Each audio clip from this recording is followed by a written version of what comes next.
This is Unfiltered with Kenny Thomas on 95.9 FM and AM 610, The Sports Animal. Good morning. Your boy KT here, Unfiltered. Here we are Saturday, my third Saturday with my boy Zay.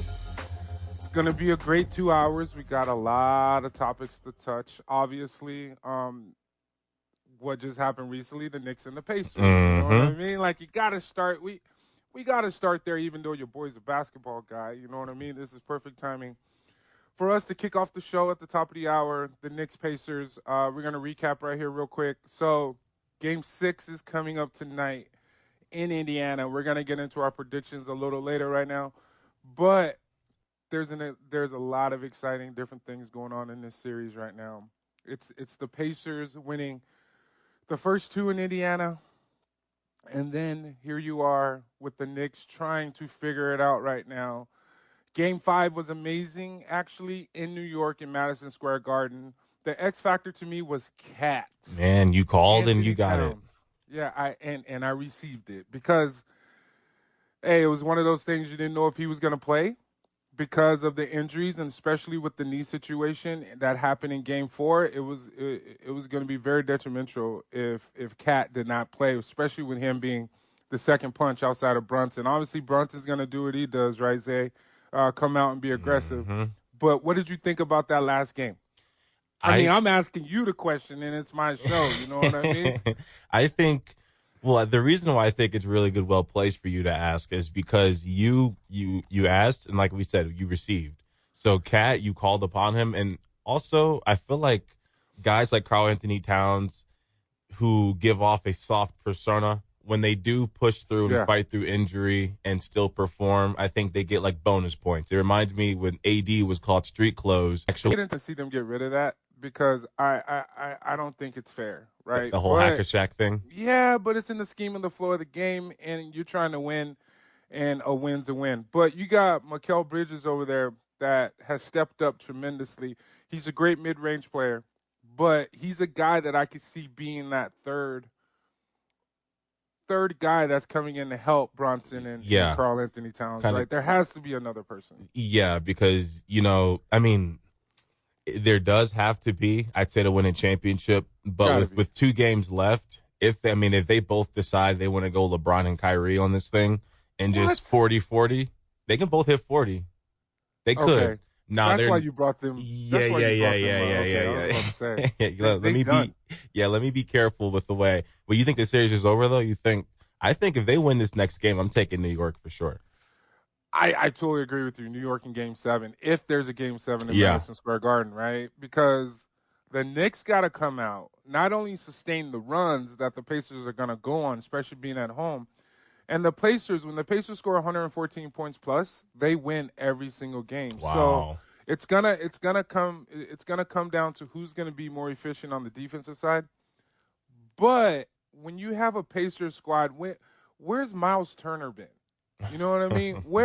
And then you got Pascal Siakam lighting the butt, who I said that earlier. Not because he can't play. It's because my boy Zay tried to compare my game to Pascal. He too light in the butt. But you got Aaron Nesmith. That's it, right? That's Naismith.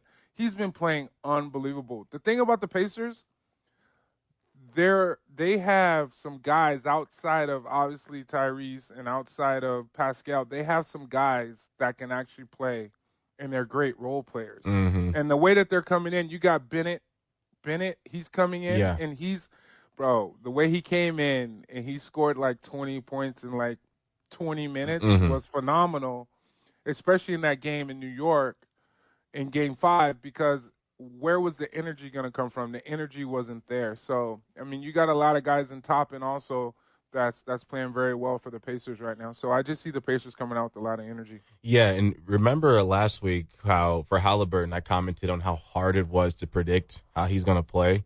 Yeah. He came out, I think he had maybe 30-something plus in Game 4, and then he had 6 points in Game 5. And it's like there's that thing with Halliburton where it really changes how good the Pacers are. If he's that guy that's facilitating and scoring 25 plus, they're a completely different team than if he's only scoring 6 points. Oh, without a doubt. And if you notice in Game 5, he only had I think, 4 or 5 shots, and he finished with like 7 or 8 shots in the whole game.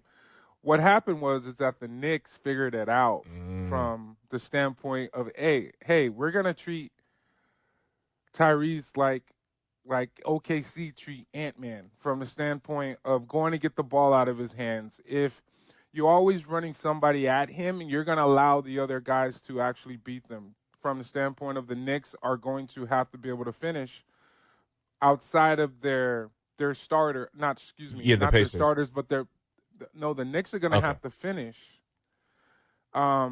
as far as like outside of Just to being start. able to outside of their starters being able to come in and play the way that they've been playing, right? Because execution is going to have to be there. But what the Knicks did do, they were doing the same thing like OKC did with Ant-Man, to Mm-hmm. where there was a guy running at him, or there was guys not sagging in the paint because you can get a 3 seconds on the defensive side. They were there collapsing in to where they weren't going to let Tyrese get to the basket. And it was a matter of allowing him to shoot from behind the perimeter, but he played the right way. Mm-hmm. And it comes down to one of those things. Tyrese is obviously he's going to have to play, but I don't see Pascal Siakam Yeah. playing the way that he did. He's not scoring 39 again. No, he is not. I don't see that happening. You're listening to 95.9 FM, 610 AM, The Sports Animal, with your boy Kenny Thomas, Unfiltered. Zay, Mm-hmm. What's up? what's up with that hat, man? What is The that? little Albuquerque Dukes. You don't like it? A little can't- repping okay. repping Albuquerque a little bit. Yeah. Okay. A Give little. him the Duke some love. Yeah, giving the Duke some love. Also, Last time he came in here with a Kango, man. Last week. I need more. The problem was with the cane goals is that first, you know how people are when you're doing something that's a little different and they don't do it. They want to hate it first. So everyone was hating on the cane goals, and then people started liking them, and then they started disappearing out of out of the locker room, out of the locker. My hat's disappearing. I had like a red one, blue one, white one. I had like 8 of them. See, we on camera, man. I'm gonna have to mix up my wardrobe right now. I got this Kings action. I just Hey, got this new fresh gear. You know the what I mean? power, So the power behind the King shirt, it trumps the Kangol. I tell you that much. I gotta rock it, man. You know what I mean? So, obviously, Game 6 is tonight. Mm-hmm. I'm excited to see It's a big one. how the Knicks come out right out the gate, because that energy in the beginning can determine how things are going to unfold. Obviously, halfway through, you got to come out and you got to be aggressive. When I say be aggressive, I'm not saying necessarily shoot from the perimeter. What I'm saying is they're going to have to attack. The Knicks are going to have to attack the basket, being on the road, to get some easy buckets to where they can get themselves going. Because man, I'm telling you, That crowd gets into it. Oh my goodness! If there's about 3 or 4 wasted possessions, I would hate to see something blow up. From the standpoint of the Knicks are going to come out with the energy that they're supposed to come out with anyway and blow the whole thing up. Yeah, and we saw in Game 4, once the Pacers crowd got into it and once they started catching fire, it was like a snowball effect. So the Knicks better come out and make sure that crowd does not get into it, because if they start smelling the NBA Finals, it's going to be tense in there. But at the same time, I think the Knicks have got the perfect player to deal with that type of energy in a hostile environment. I know Brunson's young, but he doesn't seem like he gets rattled. So, and Cat either. East Coast mentality, man. Brunson's from the East Coast, man. Let me tell you. His dad was a beast, and it seems like his dad has the same composure. He has the same composure as his dad. Obviously, you live and learn when you have a figure that played in the NBA. Hey, if you want to call and chop it up with your boy, 505-246-0610. If you got any questions, you want to talk about the NBA Finals, East or Western Conference Finals, even though we don't know the Western Conference situation as far as who OKC is playing. But, yeah, call your boy, 505-246-0610. What you got for me, Zay? Come on, man. Cat, I really want to harp on the change that Cat's making and the difference, I think, in trajectory that his career could go. If, not only they were to pull this series off, but then, go on to do something in the finals. I forgot. I think it was Game 3. Was it Game 3 or Game 4 when he came down the lane, had that monstrous dunk late in the game? That was Game 3. I think. I saw a side out of Cat. I was like, I haven't seen this side of Cat before. Where did this come from? So that shocked me, that intensity. See, the intensity's there, but he needs to do it more. He's more of a perimeter guy, especially with him being a big. I want to see him go inside more and mix it up. When he went inside and capitalized on taking advantage of the mismatches, I feel like Cat came in and he did his thing on a whole different level. Mm-hmm. He needs to be able to play both ways. Like, I'm not trying to compare him to Joker. I love Joker. I do, because he reminds me of an old school guy that plays with his back to the basket, Mm-hmm. take advantage of mismatches, and then he's getting the shots that he wants. I feel like Cat can do that. But is Cat in the greatest amount of shape as he should be, right? Mm-hmm. I don't know, but he's a long, lanky 7-footer that, man, when you see Cat running, it looks like his body hurts. I'm just You know, it's saying, so it weird. just That's what does. people always told. Coaches always told me. They called me Bambi legs. They said I ran What's like that a newborn deer. You know, deers when they first come out and their legs are all floppy. They always called me Bambi legs. But Thoroughbred. yeah, we got Dan on the I mean, that's line. a horse, but yeah, thoroughbred. Here's Dan from New York. What's up, Dan? Hey fellas, I'm gonna talk about the New York Knicks tonight. Oh, Hey, I those know you basketball do. games, you're a basketball fan. These things have been heavyweight fights, every single one. And even though the Knicks burnt them out last week in Game 5, listen, the Knicks could have a 15-point lead, and I'm not comfortable with that because these paces. They throw that ball up from the three-point line, 3 shots, they're back in the game. 4 shots, they're back in the game, and that's what they do. And Kenny, you play ball. You know, I've been watching basketball since the late '60s, early '70s, and let me tell you something. It's a whole different ball game now. You know, when I was growing up, a guy that his whole game was throwing from the outside, they called him a chucker. The guy's a chucker. He has no game. You don't go to the basket. You don't try to get into the lane. There's none of that anymore. You see the defense sets up on the perimeter on everybody, and there's a lot of those backdoor plays where a guy's wide open and they throw it right in, he gets 2. And I'm just saying it's a different game. There's no lead is safe with these two teams, and especially with the Pacers, with their ability to shoot that 3 ball. You know, maybe they should move the line back a little bit. I don't know. But it's just a different ball game. I'm taking the Knicks tonight, and I'm going to tell you why. Indy took 2 games from us. The first 2 games in New York, we took a game from them. I think it was game 3 we took, and now it's us to take tonight. We'll take 2 games from them in their home, and then Game 7 at the Garden, and we'll see what happens there. But I want to tell you, this has been great. I love the basketball. As a Knicks fan, watching the Knicks and watching them in the playoffs now, and watching Indiana. It's old school. It reminds me of back in the day with John Starks and Reggie Miller and all of them. It's the same thing. It's only a different breed of group, but it's good basketball if you're a basketball fan. And like a fan, watch it. You know, I know you guys are golf fishing. Watch it. You know, all these other basketball fans, watch what's going on. This is a really good series, and, you know, it's going to be a knockout. It's going to be a what do you call a heavyweight fight, fellas. And that's all I got. I got New York tonight. I got them going into Game 7, fellas. You guys have a good day. You too, Dan. Appreciate it. Appreciate you, Dan, for calling in, man. I like the energy he brings. He always brings the same energy Mm-hmm. on Lobos Live during the Lobos season, and now on Unfiltered with Kenny Thomas. That's what's up. We will be right back. We will give our predictions on Knicks Pacers Game 6, and we will make some comments about Dan calling in. You're listening to 95.9 FM, 610 AM, The Sports Animal. Man, first segment, we were talking about Knicks Pacers. We're going to give some predictions right now, but before we get into the predictions, I got to bring up some subjects or some topics that my boy Dan just laid out from New York. Obviously, Dan is a New York fan. He's going for the Knicks. And if the Knicks, I agree with Dan, Zay. If the Knicks come out and play the way that they're supposed to, obviously it could be a totally different game going on the road. The fact that the Knicks won Game 3 and now they get another chance to go back, not go back. They won Game 3 at home, and then they get to go back to Indiana for Game 6. It's huge, man, because everybody thought they were done before this last game. I did. But at the same time, playing at Madison Square Garden, I figured they had a chance, especially with the energy in that building. Yeah. Being in the Eastern Conference Finals, and it's been about 20, 25 years since the Knicks have been there. The excitement is there, especially in a big market like that. You expect the Knicks to be able to come out and play with the kind of energy that they did. People thought that the Knicks were done in Madison Square Garden in the last game. There was no way. I don't think the Knicks are done today in Game 6. It's just a matter of them coming out and playing the right way. Dan brought up another good point. the Knicks can't get down by 15, but either team can get down by 15, and the way that they both can put up shots and knock down shots, you never know what's going to happen. But I feel like the Knicks are a better defensive team, Mm-hmm. and if they're able to contain Tyrese the way that they did, they could have a fighting chance going into Indiana in Game 6.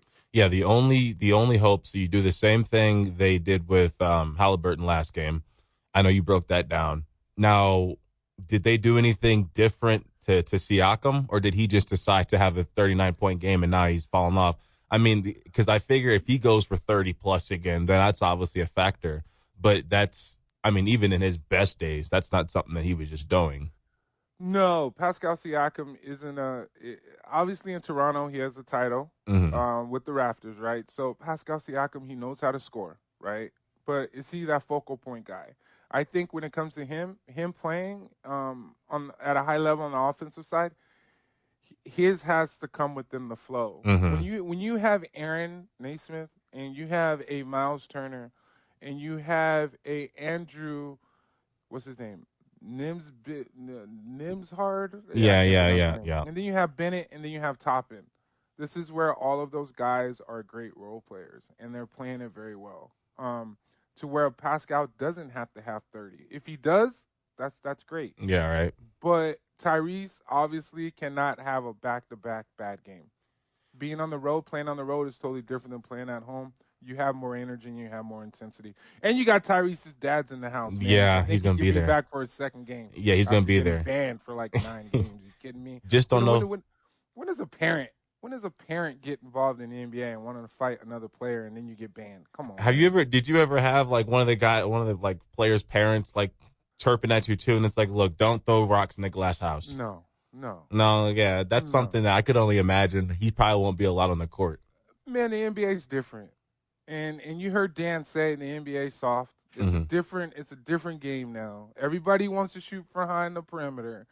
When everybody wants to be Steph Curry, you might as well move that line back, right, to make it harder. I think because it's getting to that point to where's the inside play at? Yeah. Unless you're a guard coming down the hill. And that reminds me, you always hear, Ant's the next Jordan, Ant's the next Jordan, and that, what? Yeah, that's what people love saying. They say even looks like him, which I can kind of see the resemblance just Black? a little bit.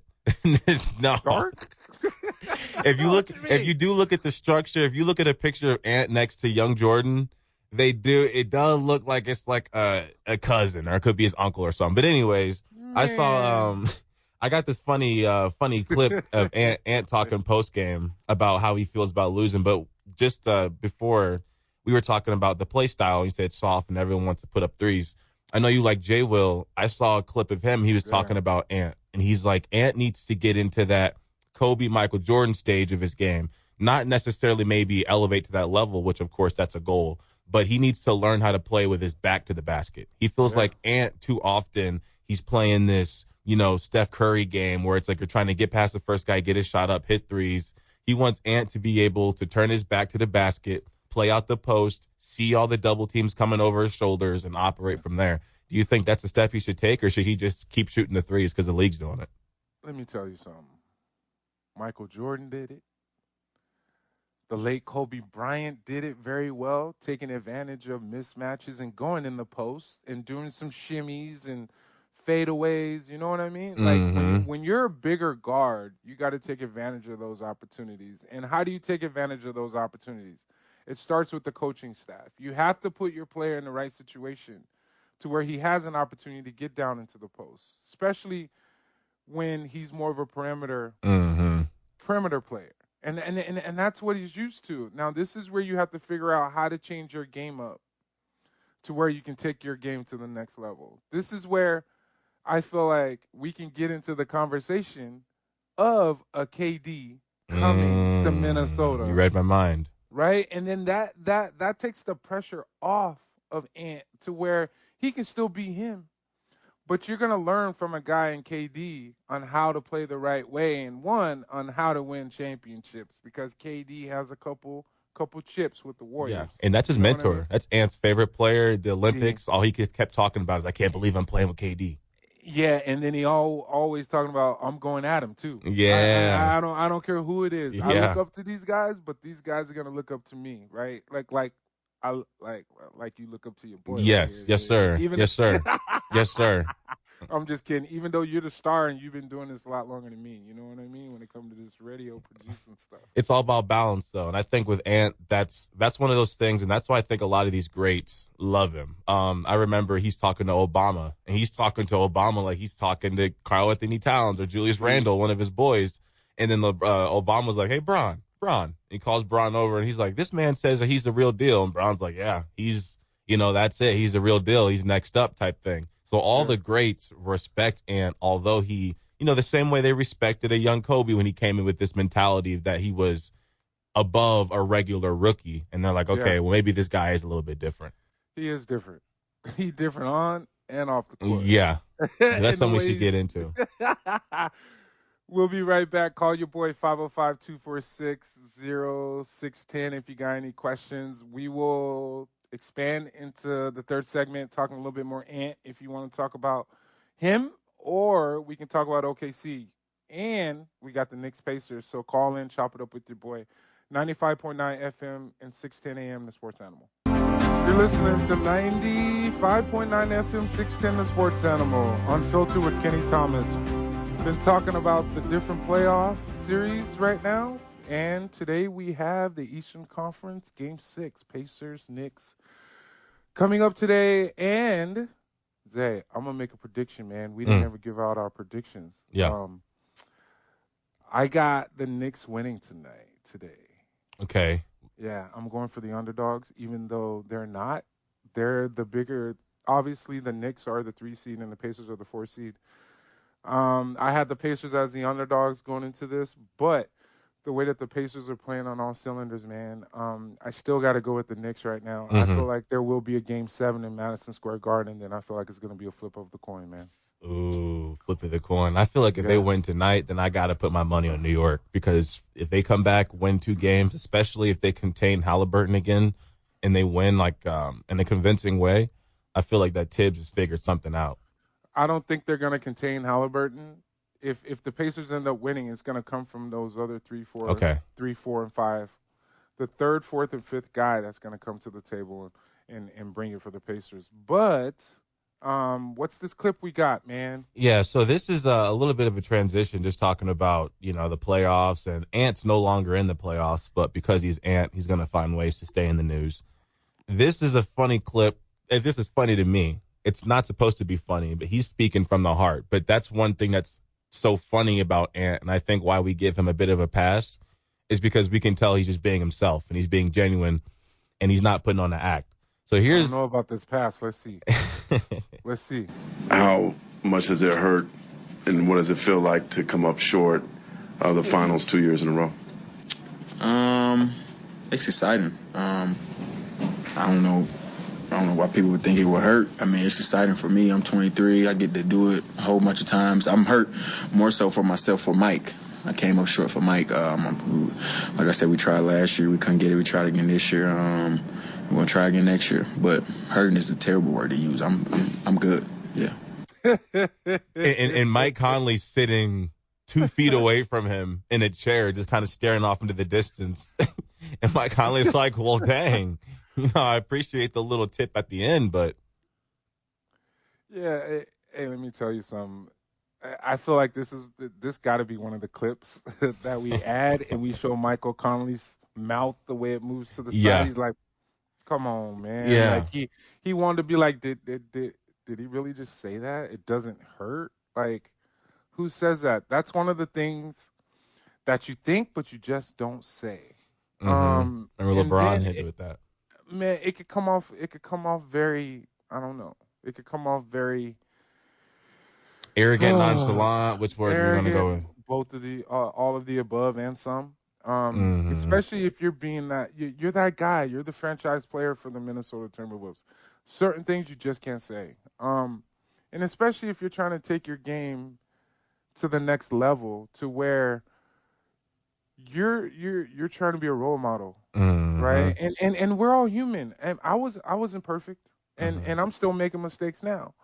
So if you're out there listening to this right now and you want to chop it up about how Ant-Man was in general, call 505-246-610, Unfiltered with Kenny Thomas right now. Call, chop it up with me right now. But come on, man. We might as well transition over into the NFL. Yeah. You know what I mean? Come on, man. Bad attitudes transform into bad culture and bad identity. Stephon Diggs, man. I'm happy he's not a Texan anymore. I'm happy he's not a Texan anymore. And I'm happy all this stuff that's going on, he's gone already. You know what I mean? So, come on, man. How do you... Yeah, so I think let's kind of break down what happened, right? Even when the Cowboys were in a huge receiving looking for a receiver, although George Pickens is not the No, he's not. He's not the angel receiver. He's not the necessarily. He's not the best. He doesn't have the best behavior off the field, we could say. But they got George Pickens. But I didn't want Stephon Diggs because I saw he was dating Cardi, and I'm like, okay, this is not this ain't the NBA. You can't have these guys dating guys like Cardi B. So, but then this whole thing that I just showed the video of, what did it look like from your perspective, Kenny? Man, situations. It's being caught up in the wrong situation can happen at any given time. Those things that happen, there's a lot of things that are out of your actual control, to where you can eliminate opportunities by not putting yourself in these situations. Mm-hmm. But he's dating Cardi B. There's history there as far as like who knows what she would do. Great way to put it.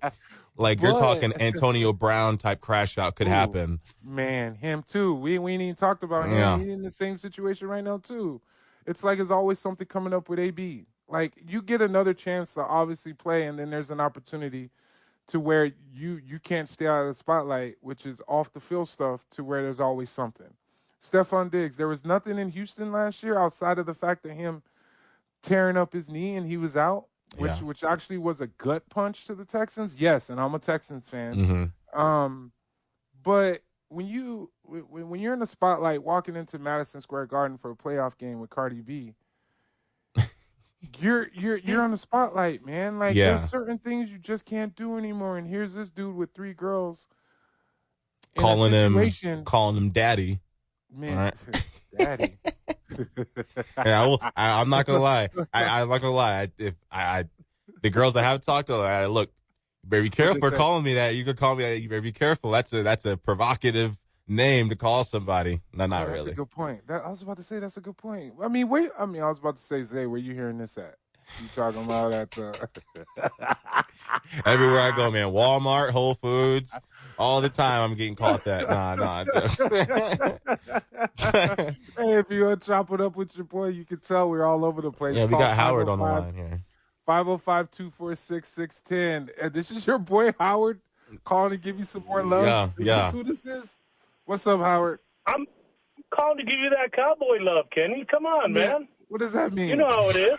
I'm loving your show. Wrong city, I'm loving the show and telling you thank you, Zay, for doing the heavy lifting. And, calm down, Howard. I'll tell you what. Hey, Howard, I can hit the switches. Go ahead. I can hit the switches, Howard. I know you can. Come on, man. Hey, but I'm listening. Where do you think Jeff is? Jeff's on the golf course. He's probably on the golf course with the young buck. They're not listening. I'm listening, man. Come on. I appreciate you, man. What's up? Talk about Diggs, man. What's up? I wanted to talk about Ant, okay? You bring up an interesting point with him, but Kenny, come on, man. You were in the NBA at the age of 23, correct? Yes, sir. Where do you think your maturity level was? I think maybe... It wasn't that. It wasn't that. But maybe Ant, I was making a little bit of a break on that comment. I was making 600,000, man. This man's making 40-50 million a year. Yeah, well, I tell you what, man, you ought to hit the NBA up for some back pay, man. I tell you, because you were doing all the work that they're doing today, and even harder, and getting a fraction of the money. But anyway, I like Ant Edwards. I do. Yeah. I think he's extremely frustrated in that last series because the play got super physical, man. I tell you, super physical. So, I mean, referees were trying to digest whistles on a nightly basis. It was rough. I mean, but I think the NBA was kind of rough like that when you were in, wasn't it? No, the NBA was a little bit more physical. The NBA was a lot more physical. Obviously, I'm not playing to where I can actually feel it and know what's going on. When I say that the NBA is soft right now, you have 7-footers out there shooting threes, and they're staying out there. You got a Karl Anthony Towns that plays on the perimeter rather than playing inside out, or vice versa. You got to mix it up, man. Everybody wants to be Steph Curry. They think that one extra point is a big difference. I'd rather have 2s than 3s, especially if I'm being aggressive and I'm getting myself going with momentum. When you talk about the physicality of the situation on how OKC played Ant-Man, it was a matter of sucking in and not allowing him to get downhill, which is eliminating him to be aggressive and attack, especially when he's explosive. And he was settling for a lot of 3s in the double team. I feel like you got to get around it and cut the corners to where if you can get some kind of opening, some other guys are going to be open. And I feel like Minnesota, the supporting cast for him, did not show up. I'll tell you what, on the other side of that coin, it's interesting because OKC is doing a lot of dribble penetration and pull-up mid-rangers, and are having a ton of success with that, a ton of success. So now, I think I heard Colin Cowherd say, do other teams try to start copycatting that style? They should. I don't know, man, but for sure they ought to because it's working well for OKC. But I could go on, but I'm going to let you guys get to the rest of your show. Kenny, I love the show. Dave, thanks for doing the heavy lifting, brother. Appreciate you, Howard. Oh, that's awesome. You know what I think? How much you pay him? I pay him with love. That's all, man. Pay him with love. Thanks, Howard. Appreciate you. You know what I think it is? This is what I really think it is. And this happens just when anybody, I think these younger guys, you see the highlights, right? When you watch a Kobe or a Jordan, you see their highlights, and then you assume that you have to, every single point has to look like that. Or you see the Steph highlights, and every single shot has to be a crossover, step back over. And it's like, no, those guys do that when they had to. Those guys did that to get a shut off. And that's what I think, even if we cross over and say NFL, that's why I'm always the big Aaron Rodgers over Patrick Mahomes guy. Even though Patrick Mahomes has been a lot more successful, but I feel like when I watch Aaron Rodgers, it was like he did the cool sidearm stuff when he had to in order to get a throw off or something. I feel like Pat Mahomes, the behind the back passes and stuff, it's like you don't have to do that. You're doing that to show you can. Yeah. I mean, I'm not a Patrick Mahomes fan, obviously, right? He's a Texas guy, though. No, not the Texas relation's not strong enough. I don't care. No. No, we talking about the Chiefs. We're not even talking about the Chiefs on my show. We're going to get into football when football season happens. But no, I mean, Aaron Rodgers needs to retire, and I get what you're saying, and Patrick Mahomes he's a very dynamic and very versatile player. From if he can do it, it's sometimes in the flow of the game, you just come out with some stuff and you don't even realize that you're doing. Yeah, you're in your zone. Yeah, it's playing within your comfort zone, and I feel like this new generation and a Patrick Mahomes, he's playing at a high level, and it's never been done. It's outside of the scope of what a traditional quarterback would actually do. What would you say it was in a game where maybe have you ever just did something you never practiced, like you never went through it, the motions in practice, you just kind of did it natural in a game, you're like, whoa, that was the first time I did that. Bro, I could pass that thing. But when hey, you need to go to YouTube and watch this video clip of me to where there's all kinds of dunks and different things going on. But the one that sticks out is having 22 rebounds when I was in Houston. It was like my second or third year, man. Let me tell you something. And it was against Utah. I'm not sure. But it was one of those games to where I'm on the ground on the defensive side and the ball comes to me. And that's a rebound.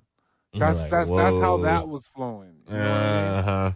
And I've had 22 rebounds. That's my career high, but I've only done it twice. 33 points career high, and being able to play against Michael Jordan and play against Kobe Bryant and things like that, man, those are surreal. But bro, I used to give that rock up, man, and I had a Jimmy. And I seen it a little highlight. I saw he went for the midi, the backdoor cut. Okay. Yeah, but I was springy, man. You know what I mean? 2K should have put Dimer on you. 89%. Hey, we can talk about that 2K when we get back, man. We're gonna take another quick break. 95.9 FM 610 The Sports Animal. You're listening to 97 FM 610 The Sports Animal, Unfiltered with Kenny Thomas. Hey, man, I just got a text, Howard. I don't know if you really want to hear this, but Jeff is like, hey, keep your name out his mouth. And Jeff,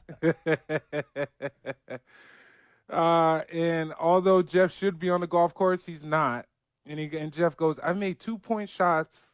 I made 2-point shot is worth more than a missed 3-point shot. See? See, this is why I love Jeff. This is why it's always old school. You know what I mean? Numbers. But hey, man, it comes down to numbers. One point less. Does it really matter? Hey, we're talking Knicks Pacers game 6. We're also talking Ant-Man and Ant-Man on and off the court. A little SGA too. Ooh, we got some SGA coming up here pretty soon. Yeah, we just don't know who they're playing. So we don't. But this is a good topic that I think you'd like to hit. But this is Paul George, right? He's talking about, he gives his take on if SGA is a foul merchant, if he's a guy that just goes out there and baits fouls, or if he's actually a skilled player. So here's what Paul George had to say, and I'm gonna let you give your feedback.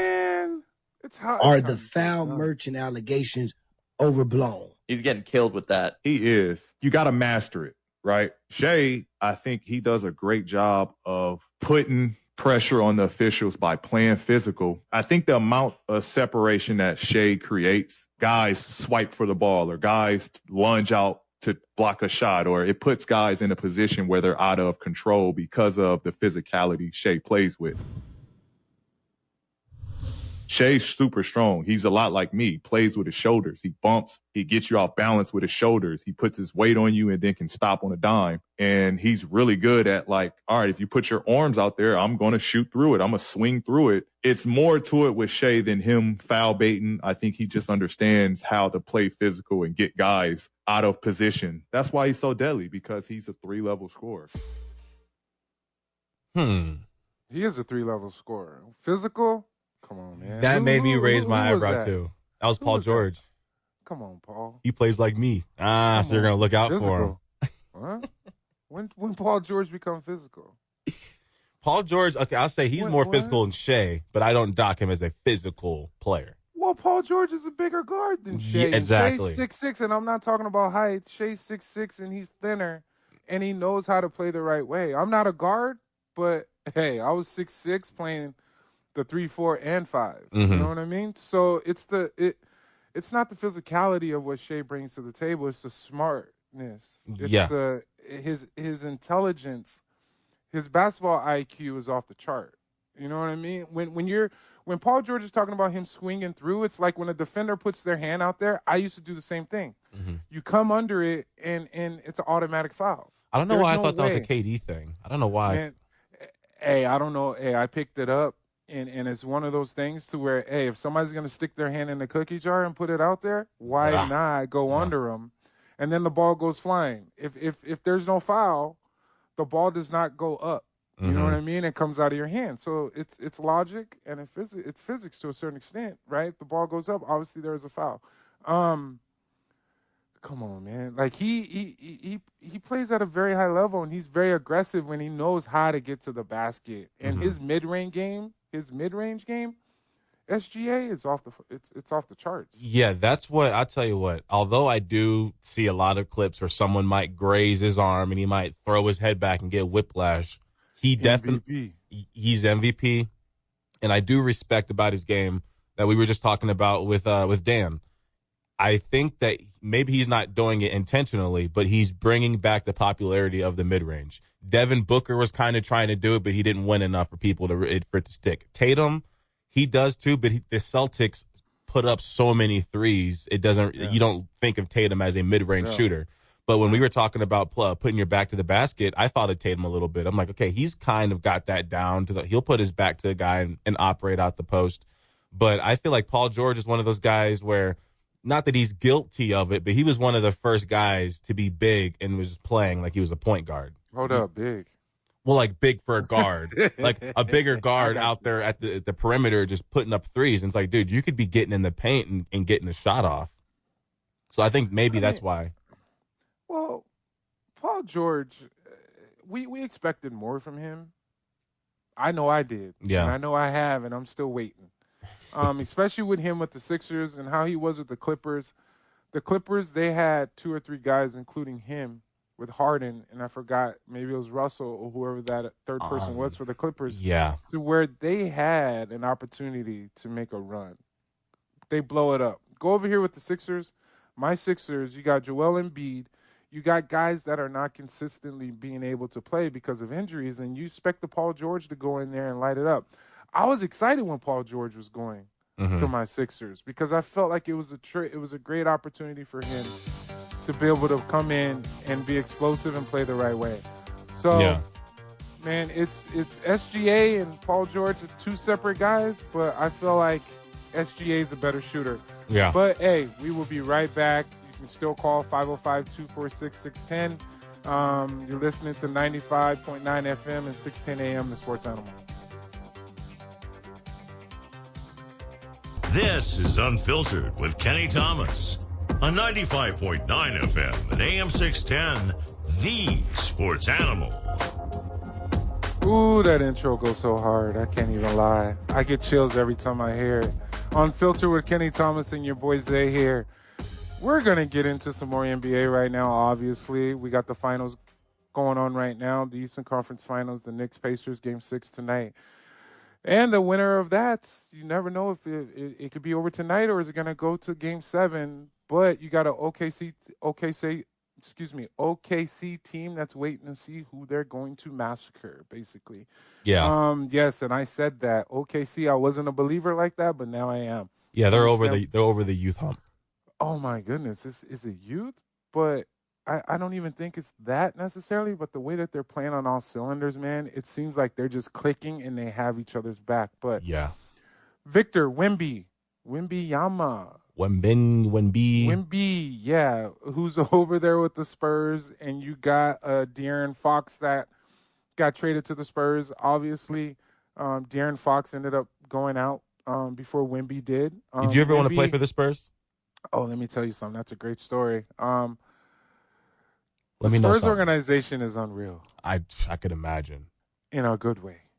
Mm-hmm. My last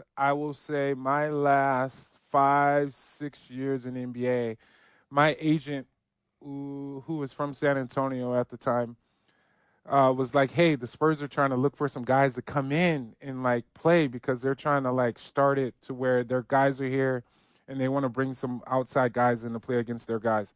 The Spurs opened up their facility to me 24/7, even though they have security around there. I got in there whenever I wanted. They treated me like I was a part of the family. Being able to go in there and see the banners hanging, the championships starting in 99, I think that's when they first started, which I was still in college, and you had Tim Duncan with David Robinson winning a title already.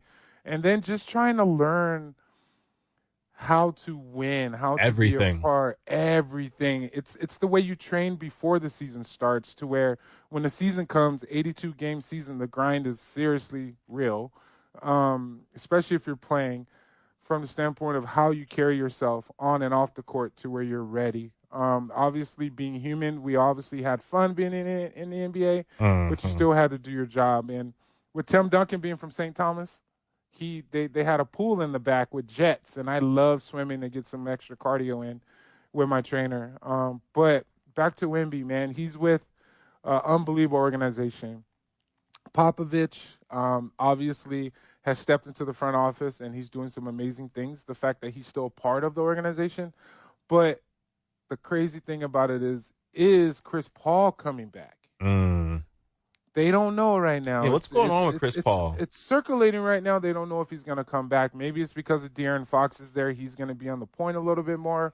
But I could see De'Aaron Fox playing the 2 and Chris Paul playing the point. But I hope. he's getting older. I really, really hope. And Chris Paul, he's not bad at all right now. Even though he's older, he's much, much older, but he's not a bad player at all.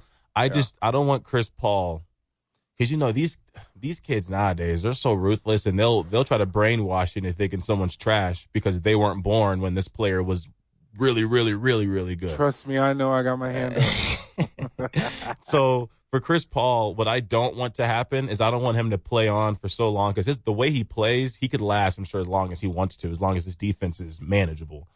I don't want him to last so long that it brainwashes people into forgetting who he really was.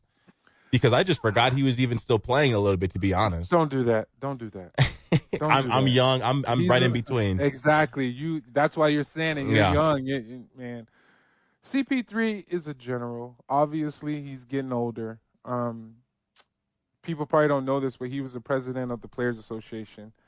But he's a guy that can be a general. It's not about scoring. It's about, I see him being like a guy like a Jason Kidd that played towards the end of his career, but he still was able to impact because he can run the team and he can teach them how to actually win, even though Chris Paul has no NBA chips, right? Yeah. But the Spurs organization is on point. It's just a matter of, hey, the draft is coming. They're talking about Cooper Flag going there, or who knows what's going to happen when opportunities come. But yeah, I just feel like the Spurs are there. And then you got a guy like Zion. Come on, man. He's in year 7. What has he really done outside of trying to eat his way out of the NBA? I can relate to that because people thought I was going to eat my way out of the NBA. And I'll admit it right now. This is why I took it upon myself to have my own personal trainer when I first came out. I don't know if you knew that. That's interesting. Now, was that a big expense, or is that something that you decided to do? Did someone in your camp was like, look, this is what you should do? This is what I decided to do upon myself. Obviously, I was making $600,000, remember, my first year. So if I can't take some of that money and put it towards what I need as far as my body is concerned, I need that. When you hear a guy that plays for your Cowboys, what's his name, the wide receiver? Pickens, the new one that we just got, or CeeDee Lamb? Yeah. Come on, man. You can't put Pickens in the same category as CeeDee Lamb. No, you can't. When you got a guy with CeeDee Lamb that puts almost $1 million plus into his body, what does that tell you? He cares. You have to care about your body, because this is only limited opportunity that come with you being able to perform the right way. It's all about performance, and it's about numbers. Yeah, and then speaking about health and taking care of your body, that's actually kind of why we brought up Wemby to an extent, because he, had to miss most of half the season, literally about half the season, exactly half actually. He had to miss half the season because he had the blood clots, so he expected to be back and feeling well. We saw Dame Lillard return from that same, maybe not the same thing, but he returned from the blood clot thing. But with Wemby, Kenny, he played 46 games this past season and still led the NBA in blocks. When you looked at blocks per game, I remember tracking it. He was like maybe by a full block on pace. He was one full block higher than the most ever for average blocks per game in a season. And I looked at the all-time list. He's creeping his way up there in blocks. This guy, Wemby, and we were talking about how much different the league is. Number one, I don't think maybe Manute Bol. Like, have we seen anybody like a Wemby before? Like, who else? Kareem, maybe? Wilt? Like, we got to go. It's all-timers. What do you think his ceiling could possibly be? Ooh. In 2023-24, his first year, he played 71 games. Last year, like you said, he played 46 games. Injuries happen. The ceiling is wide open.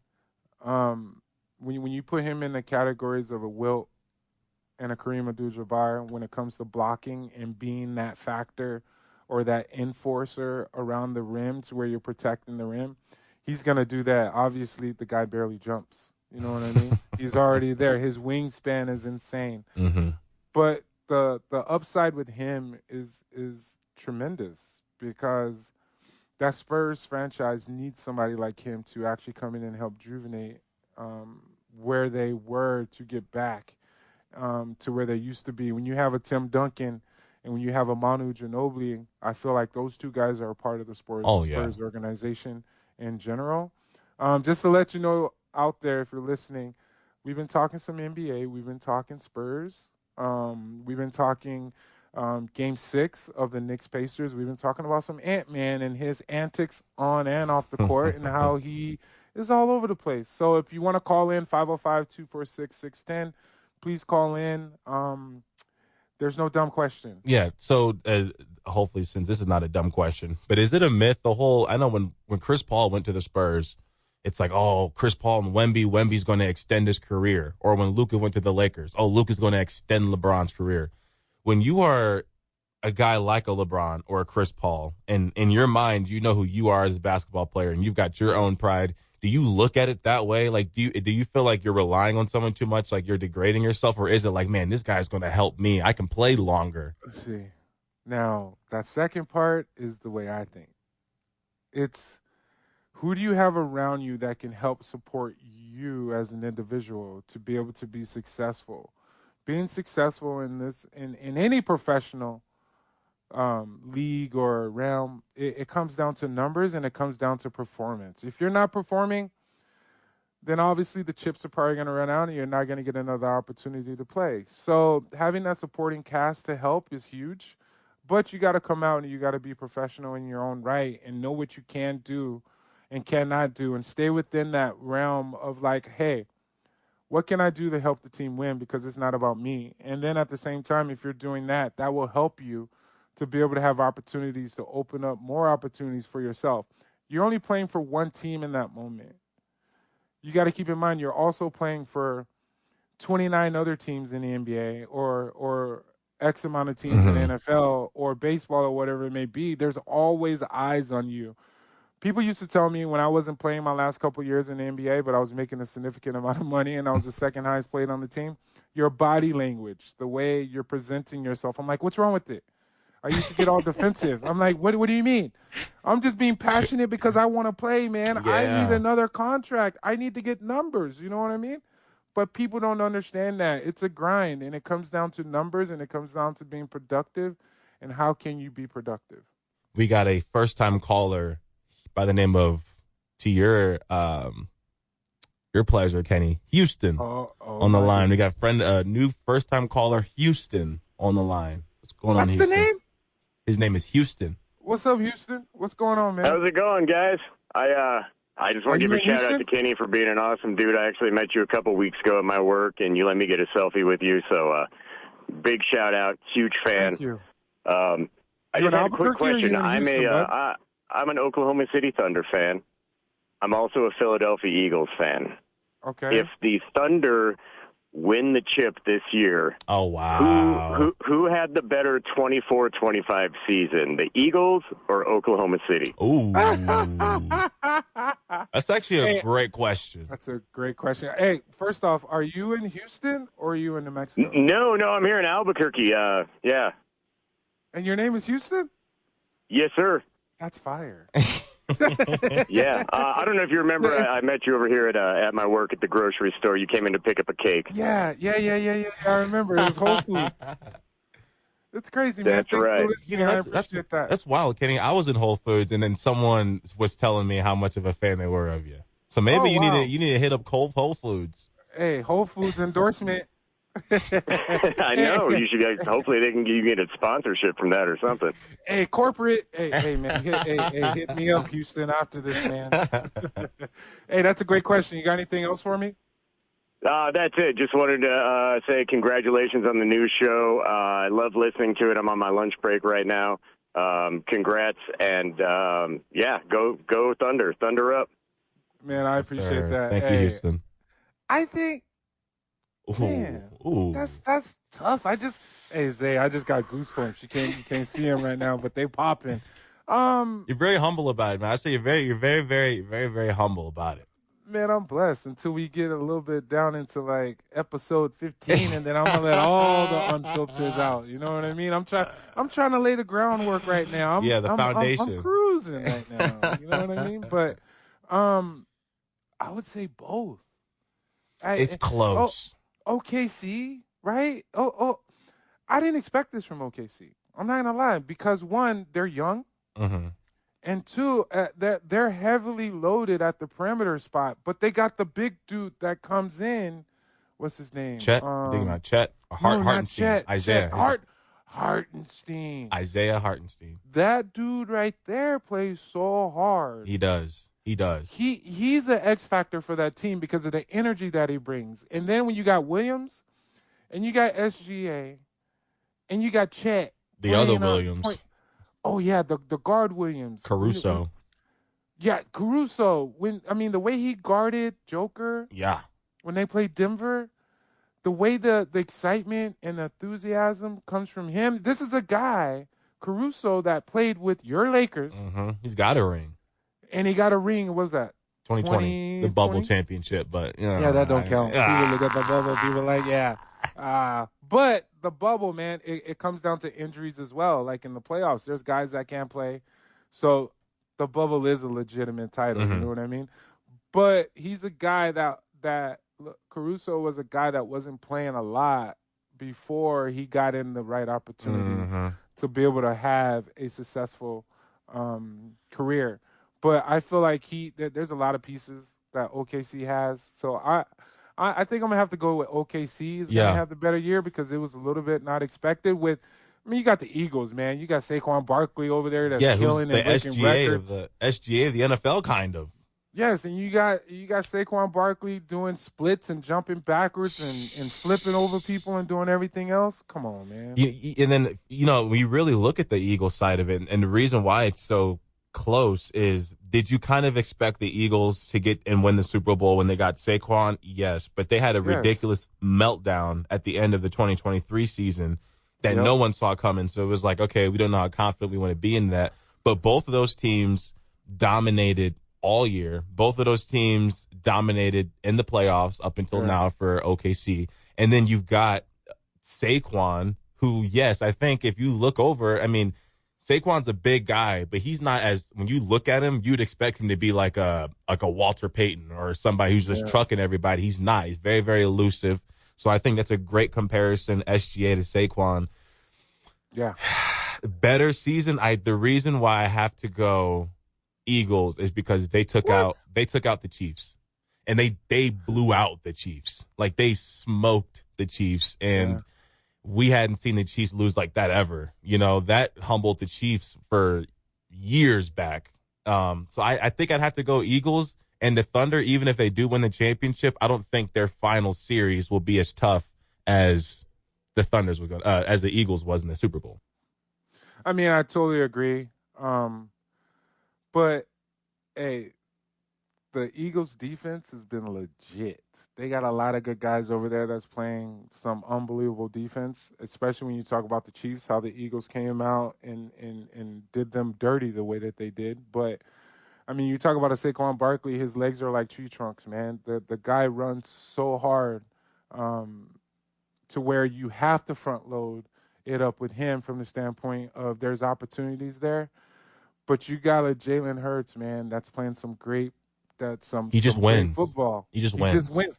But what's that pocket push thing they're trying to get rid of? Because Jalen Hurts, that thing, to where Jalen Hurts or those big quarterbacks are able to succeed. It's one of those things where I don't feel like you get rid of that because you just got to figure out how to stop people to where they can't get those opportunities to be able to do the push. Yeah, what it really is you've got, and I thought this beforehand, and then it was confirmed. Also, by the way, we got a caller in the line. I'm going to get this out real quick. These offensive coordinators, they got too much pride. So they see that tush push, and they're like, oh, there's no scheme. It's just a rugby play. And they're like, oh, well, I can actually draw things up, and, I'm too smart for that. We don't need to do that. We can figure out other ways, and it's hurting them.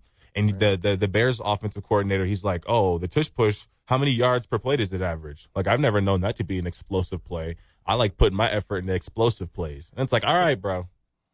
It comes down to getting the first down. It comes down to getting a touchdown, correct? Yeah. So what do? You got to stop them the first three possessions. Or else it ends up in a first down or a touchdown. Or it ends up in a first down or a touchdown to where you're not giving yourself a fair chance. It kind of goes back to look at the situation on the fouls in the NBA when they're fouling a Robinson or they're fouling or it's the hack a Shaq moment, right? When the Lakers had Howard, I'm not gonna lie, I was definitely, we gotta stop this. We gotta figure something out because the Lakers would be up 8 with 2 minutes left and they start the hack of Dwight. And then all of a sudden other team would come back. Of the show of great names, you got another caller. His name is Cookie. Kenny, he's got a question for you.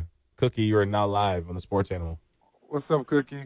Hey, Kenny, enjoyed watching you play for the Lobos. And I appreciate it. I was wondering, you played for the Malou family, and I was just wondering what that was like having them as owners. If you had a personal relationship with them. Oh, man, I got some stories. Let me tell you, Cookie. Thanks for calling in, man. I appreciate it. Hey, Zay, I think that's like our 4th or 5th caller today. How about it? This thing is growing. Hey, we got about 45 more minutes or so left in the show. If you want to call 505-246-610 to ask me any question. Obviously, we got Cookie asking me about the Maloofs. I was able to play for the Maloofs from 2005 2010. I actually used to hang out with them in Vegas and LA. Before that, I actually got there. I think that's where the whole trade thing came. As far as me wanting to go to Sacramento, it was a great situation. I had great relationships with them. Obviously, I haven't been a part of the Kings organization since 2010, outside of me doing NBC Sports California for the pregame, halftime, postgame show for the Kings. But it was one of those things to where who didn't want to go to Sacramento and play at Arco, where the cowbells were ringing and just playing in that environment and being able to play with a Mike Bibby, a Peja Stojakovic, Kevin Martin, Brad Miller, Sharif Abdul-Rahim, just some of the names. Ron Artest, we don't call him that. His name's Meta. If he sees this, it's probably going to kill me. But Meta, my bad, man. Who we could probably get on the show. I know he would love to. Tell him, I might still have it. Tell him he is responsible. I get chills even thinking about it. The greatest shot I ever watched as a Lakers fan. Don't you say him going into the stands in Indiana. No. As a Lakers fan, the greatest shot I ever got to see, it was 100%. Oh, I don't have it anymore. It was the finals versus the Celtics, 2010, and it was the ugliest Game 7 ever. And Kobe passed him the ball, which he was surprised about. It was the score 79-83, and then he hit a three-pointer. And it was the Artest for three, bang, the Kevin Harlan call. And Rondo came down and hit a three right after. But when Artest hit that three, because that was the ugliest, nastiest game, and he loved putting them things up there. Artest would put them threes up there, and he hit that one. That was the best moment, best 5 seconds of my life as a basketball fan. Let me tell you, Meta, man, at the right moment, right time, Meta always showed up. In Sacramento, he was that dude to where, hey, if he was gonna try and bully you, he was gonna bully you. Yeah. I was gonna say, what was that like? If you stood up to him and you brought the same kind of energy, he liked it. He liked that. This is one of those things to where you have Kobe, right? Kobe knew the pieces he needed. Ron was that dog. And it was on the perimeter side to where, hey, you're Ron Artest. Come here and do what you do. And the fact that Ron was able to have an opportunity like that, man, because you were handpicked. Yeah. By Kobe. And what was super sweet about that, I think about this when I see that LeBron and Draymond ended up being friends. Artest was, I guess there were some other guys that would like try to not fight Kobe, but it's around the league that was like they weren't scared of and they were going to get on that with him. And Artest, as far as when I started watching, Artest was the guy on the Rockets. I was like, who's this number 96 guy with the mohawk? It's always going at my boy. Like, he seems to be the one person I'm seeing kind of take away that feeling of him being untouchable. Who is this guy? And it was Artest. And I guess they had that conversation in the offseason. And just like you said, because Kobe was like, I need a dog on the team. And that's exactly why. I mean, come on, man. One more pick. I got picked 22nd. One more pick. I wouldn't change anything, but I would have been a Laker. The Laker had the 23rd pick. Who'd they go with? I don't remember. No, yeah, there you We got to go. look that up. I was 22nd, 99 draft, bro. Yeah, all the way back then. You can Google that real quick. I found it. Listen to this right here. Coming up on a minute remaining. Bryant looking. Artest, that's a three. Bang! Lakers by 6 with a minute to play. Nice great Kavanaugh. Ron Artest. Yeah. Yeah, that's it. That's it. Let me tell you something. You say you got it right here. I'm thinking you pulling up the 99 NBA draft. You want to pull up that crap when Ron Artest just hit that shot. Now, watch me get Ron on. Get Ron on the show. Here, man. Hey, let me tell you something. Or Meta. Coming on. Hey, my list and my Rolodex in my phone. Come on, bro. We just getting started. Hey, we got to make this about us first. Of course. So I went 22, Devin George. Oh, wow. He's also a friend of mine. He went 23rd. You know what's crazy? And I'm going to sound awful saying this, but these guys, obviously not because I was able to watch, but these guys have such big names to me because I used them so much on 2K when I used the Lakers, and I know he was a small forward. Bro, why are you not using me on 2K? What are you doing? You know what I'm going to do? Ratings is 89. What are you talking about? What I'm going to do is I'm going to make a trade. I'm going to say, you know what? I'm going to trade. I'm going to go to the Kings. I'm going to get you. Actually, no, you're on the Rockets on the 89. I'm going to go get you off the Rockets. I'm a Lakers guy. What that mean? I'm going to make that trade. You're right. I'll make that trade. I'm going to go into settings. KT guy, you jerk. What are you doing? Hey. I know I'm going off a topic right now, but hey, the 99 draft. Let's do it. Elton Brand was one. Steve Francis, Baron Davis, Lamar Odom, Jonathan Bender, Wallace Zerbiak, Richard Hamilton, Andre Miller, who I played against in the WAC, Sean Marion, Jason Terry, Trajan Langdon. Wow.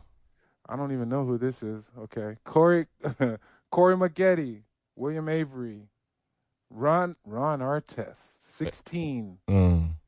James Posey, 18. Quentin Lewis, 19. Deion Glover, 20. Jeff Foster, my boy. Hey, there's some scrappers in that class. Hold on. I done heard like 4 or 5 dudes that I know. Well, yeah. Hey, let me tell you something.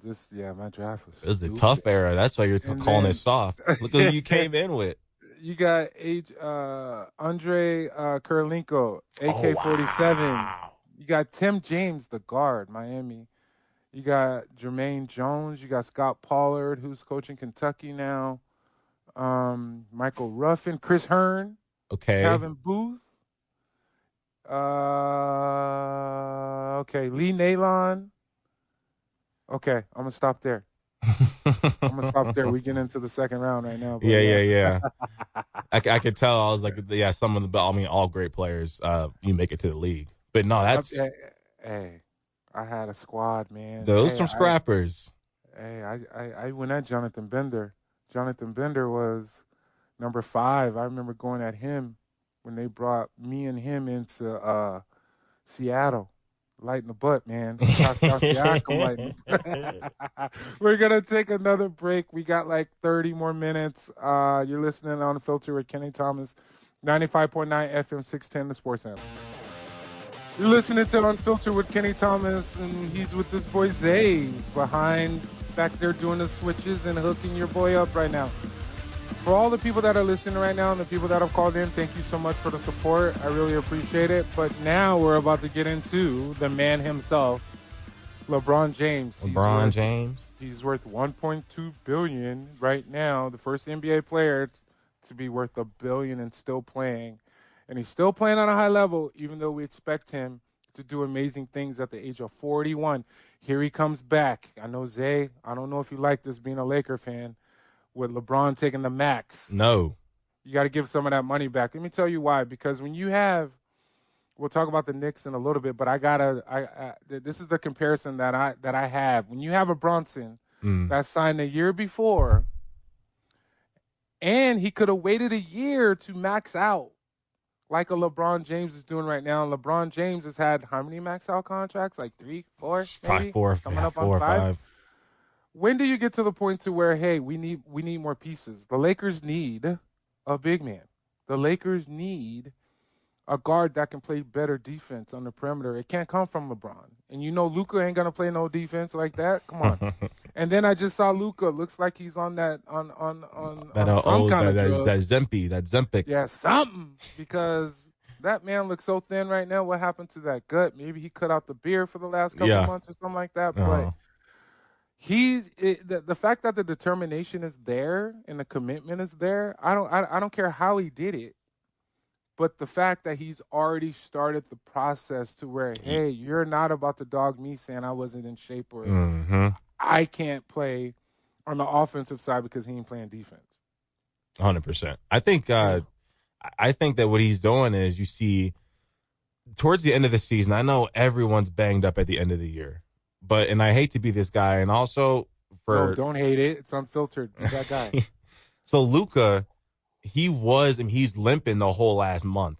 I mean, anytime he fell, you could tell his back was fragile. He was hurting, and he didn't sit out. He still pushed through, and he still played as much as he could. So I give him props even there. He says that he wants to be loyal. He says he wants to stick it out in L.A. Speaking of max contracts, he's due. The Lakers, they got to pay him as well. He's going to get it. He is going to get it. And I remember, I think it might have been one of the first times I heard you on air.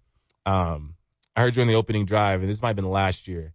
And I remember, I didn't watch too much Luka, and I remember you compared his mentality. You said it was similar to Kobe's. And that, as someone who hadn't watched any Luka, I thought it was wild, because I'm like, how is someone that's out of shape similar to Kobe? But when he came to the Lakers and I really watched him, I could see exactly what you meant. I could see where you were coming from with it, where he puts winning first. Like, he wants to win by any means, and he'll do anything it takes to win.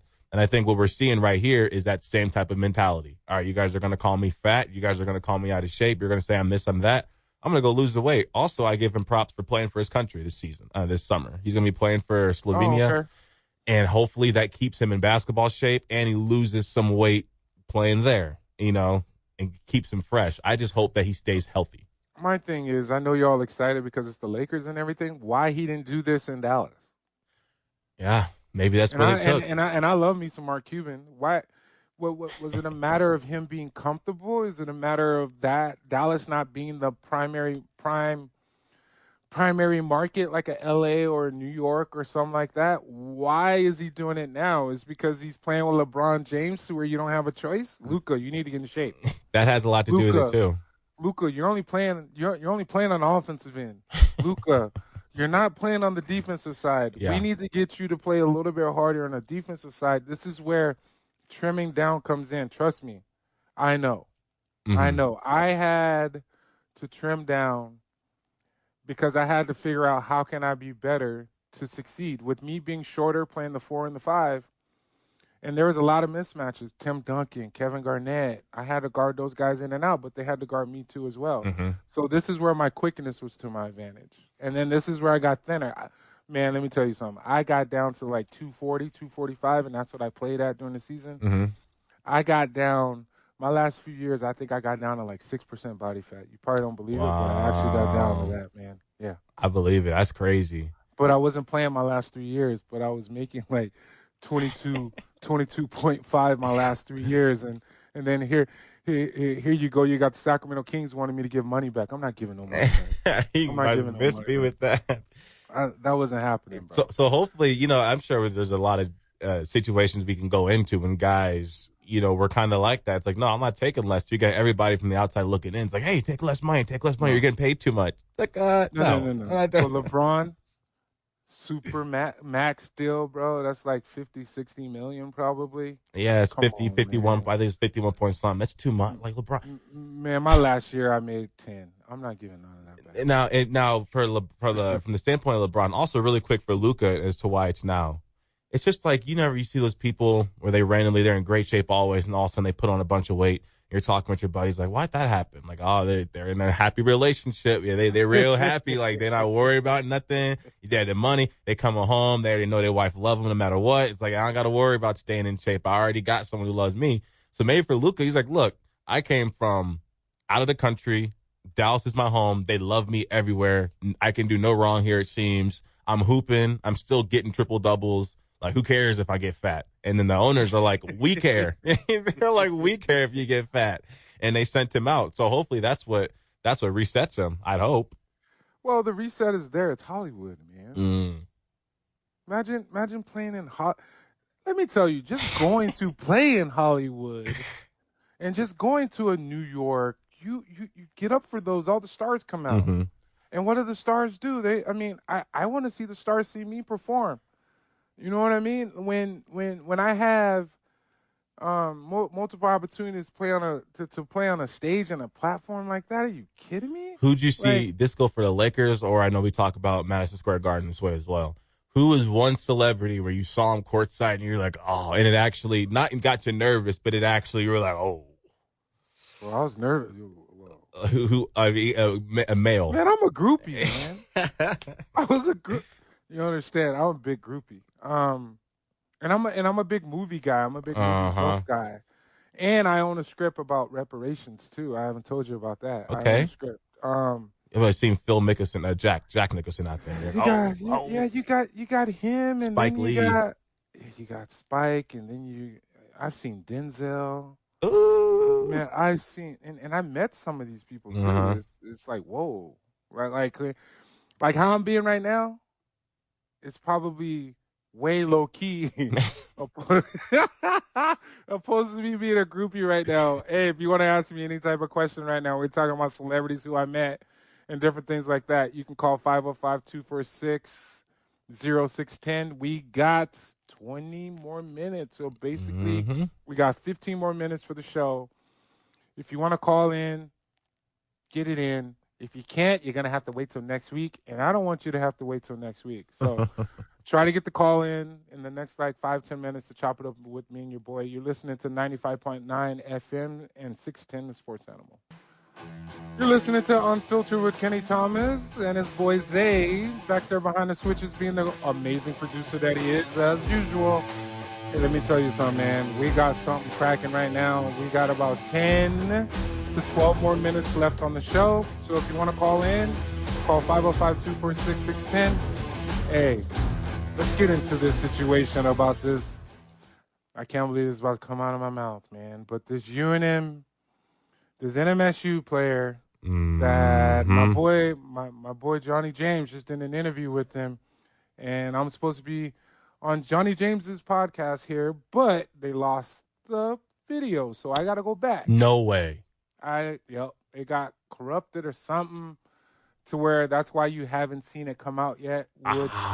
It's being postponed. I was supposed to come out before this Aggie came out with this crap. You know what I mean? But real quick, before we deep dive in them, let's get Terry on the line real fast, and then we're going to finish out with that. Thank you for changing the subject because I didn't want to talk about that yet anyway. Terry, what's going on? You're live on the Sports Animal. Good morning, Kenny. Good morning, Jay. Hope you guys are having a wonderful day. Thanks, chiming in on Luka, I personally don't think Luka hates losing. I think Dallas, when they're like 60, 70 million a year, they're going to have to pay him.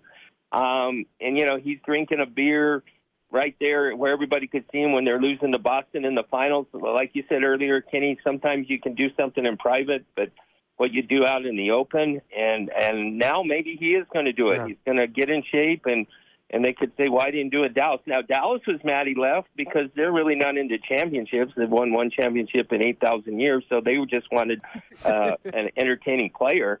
So, they had that, but so I think hopefully he does something. Now, LeBron, he's got more money than dirt, literally. I mean, couldn't he play for $25 million? He wouldn't have to go on food stamps. Could use the extra money if he really was thinking we need to make a run.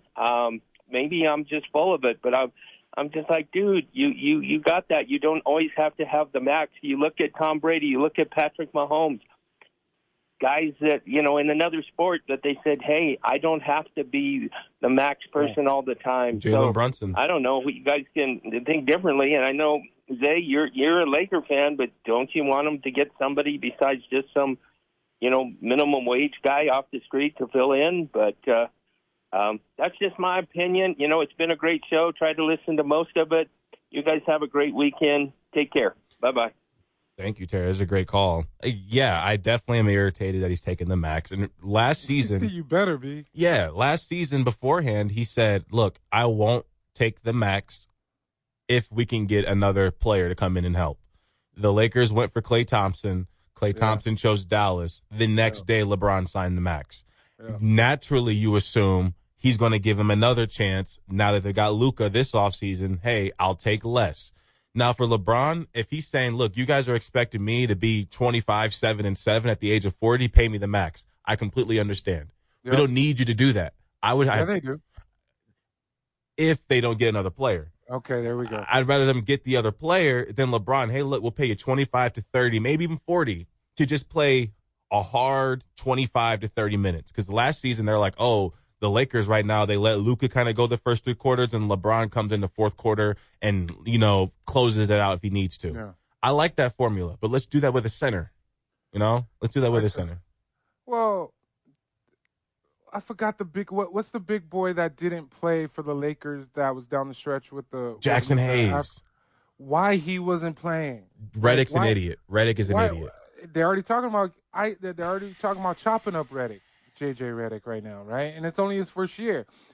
How do you go from a situation? You might as well bring back a Darvin Ham, right? Like, who was doing good, and then next thing you get rid of him. So that lets me think like there's some players stuff going on to where if it's LeBron or whoever it may be, has some influence on how the coaching situation goes. When you talk about Dallas, and when he said that they won a title, that title was with Dirk Nowitzki, which was with another European in Dallas, European player, which is where Luka was supposed to come in. When you're that player and you're on such a huge platform and you're that 1%, there's certain things you just got to do. You have to carry yourself a certain way. It's just how it is. And then when you have a LeBron James that said it, hey, if you don't bring anybody in here, I'm maxing out. Klay Thompson was not the answer. Look at Klay Thompson and where he is now. Is he the answer there? No, he's not, right? He's playing another role opportunity to where he should have stayed in Golden State. I feel like that would have been great for him, even if he was coming off the bench, which is probably a piece that the Warriors are missing. But back to the Lakers, LeBron. Hey, man, I feel like you if you're making $25-30 million and you're a billionaire already, man, like, hey, come on. Maybe he's got some surprise. I don't know how everything works, like how the rules work, but I refuse to believe that he's going to have the Lakers go into free agency while taking the full-on max. But I don't know. Has he taken it yet? I don't believe he has signed it. It's all expected. Okay, then. Oh, so this is expected. This hasn't even happened. Yeah, no, it's an assumption. And another assumption that I know a lot of Albuquerque sports fans have about Diego Pavia that we started out the segment talking about is that he's an awful, they dislike him because he, peed on the Lobos logo. He peed on the Lobos logo on the football field, and he had an interview with your boy Johnny James. Interview coming soon, right? The next interview part 2 coming soon. No, that dropped. Oh, part 2's coming. Part 1 dropped. No, I mean for yours. Oh yeah. We lost the video. Yeah, we'll get another one up there. But Johnny says, you know what? I'm going to ask you a serious question. And he goes, when you're on the Lobos field, were you pissed off? And of course, it's a fun joke. But then Diego says, obviously everyone plays better for their hometown because you feel it. It's in your blood. You want to play better for your hometown. And he did take offense that the Lobos did not take him and that they thought somebody else was better than him. And he says that by him peeing on the logo, it was at the coaching staff. It was at, the front office, if you will, and that it was at nobody in Albuquerque. So he says he has no beef with the Albuquerque people, but that he hated the. Where's he from? He's from here. I think he's a Vista kid. Diego Pavia, he's from here. You see him quiet for a reason. He, of all people, should know the state and how the city is going to be with him doing something so stupid and doing that. Yeah, the Lobos mean a lot to Albuquerque. Are you kidding me? That's like stumping on the state. Yeah. To a certain extent. And I'm not, hey, they claim me from New Mexico. I wasn't born there, but they claim me. I even know better. Mm-hmm. Let me tell you why I know better. I didn't say where I was from. I said they claim me. Yeah. I'm not saying where I was actually born because I don't go back there. My heart and my passion is towards New Mexico, man. But I got to have a talk with Johnny James even asking him that. But that's my boy, man. Just saying, hey, I want to thank everybody for listening out there. But Zay, who you got right now? Knicks Pacers tonight. I got Knicks tonight, and I got Knicks in Game 7. I feel you on that. I'm going to ride that train with you, bro.